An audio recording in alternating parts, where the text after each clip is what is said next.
Hello guys, আসসালামু আলাইকুম। শখের রান্নাঘর থেকে আমি সুখী। আজকে আপনাদের জন্য একটা নতুন রেসিপি নিয়ে এসেছি। আমার কাছে নতুন, বাট আপনাদের কাছে পুরাতন। সেটা হচ্ছে ফিশ বারবিকিউ। আজকে আমি জান্নাতি মাছ মানে তেলাপিয়া মাছ দিয়ে ফিশ বারবিকিউ করব। আর বারবিকিউটা তৈরি করার জন্য এখানে আমি একটা বড় সাইজের তেলাপিয়া মাছ নিয়েছি। মাছটা নিয়ে দেখেন আমি খুব সুন্দর করে এখানে কেটে নিয়েছি। সেটা মাছটা খুব ভালো করে ধুয়ে পরিষ্কার করে খুব ডিপভাবে এভাবে কেটেছি, যাতে কাঁটাটা অন্তত না কাটে।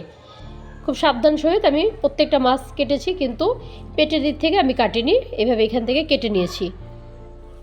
এখন আমি মাছটা ম্যারিনেট করার জন্য একটা মশলা তৈরি করব। তো মশলাটা তৈরি করার জন্য আমি এই পাত্রে একটা মশলা তৈরি করব। এখানে মশলাটা তৈরি করার জন্য সর্বপ্রথম এখানে আমি দিয়ে দিব জিরা গুঁড়া, দিয়ে দিব ধনে গুঁড়া, 1 চামচ দিব বারবিকিউ গুঁড়া, দিয়ে দেবো প্রায় উঁচু করে 1 চামচ বারবিকিউ মশলা।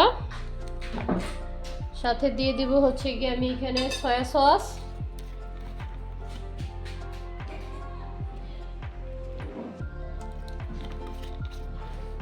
দিয়ে দেবো টমেটো সস,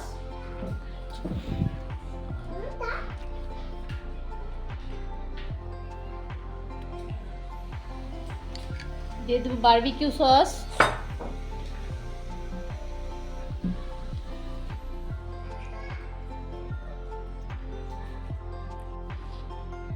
দিয়ে দেবো হলুদের গুঁড়া, আর আমি দিয়ে দেবো এখানে মরিচের গুঁড়া। মরিচটা একটু বেশি ব্যবহার করব, বারবিকিউ সসটা একটু ঝাল ঝাল করবো আজকে ফিশ বারবিকিউটা। এখানে আমি আরেকটু মরিচের গুঁড়া ইউজ করতেছি। দিয়ে দেবো আদা রসুনের পেস্ট প্রায় 1 চামচের মতো, উঁচু করে দিয়ে এগুলোকে এখন আমি খুব ভালোভাবে মিক্স করে নিব।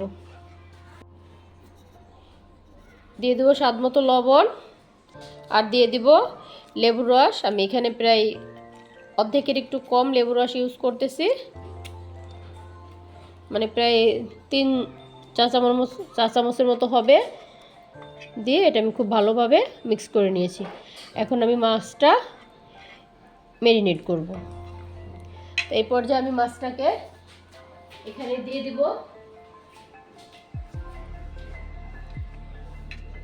দিয়ে আমি খুব ভালোভাবে,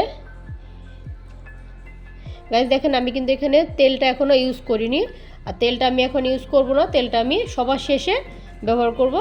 তো এই মশলাগুলো দিয়ে আমি আগে মাছটাকে খুব ভালোভাবে ম্যারিনেট করে নিব। গাইস দেখেন মাছটা আমার মশলা দিয়ে মাখানো প্রায় শেষ।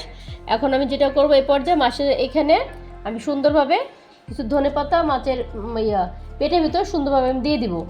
এখানে পুদিনা পাতাও দেওয়া যায়, কিন্তু আমার কাছে নাই, তাই আমি শুধু ধনেপাতাটা দিয়ে দিলাম। দিয়ে আমি এখানে আরেকটু মশলা দিয়ে এইভাবে চেপে খুব সুন্দরভাবে এটাকে আমি প্রায় আধা ঘন্টার জন্য ম্যারিনেট করে রেখে দিব। ফিরে আসছি আধা ঘন্টা পর। গাইস ফিরে এলাম আধা ঘন্টা পরে।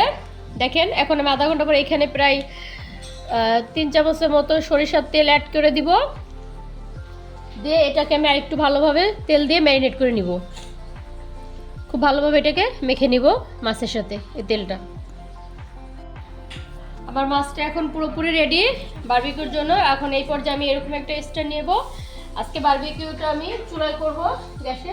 তো এই অবস্থায় আমি এই স্ট্যান্ডে কিছুটা তেল এভাবে ব্রাশ করে দিব, যাতে মাছের স্কিনটা এটার সাথে না লেগে যায়।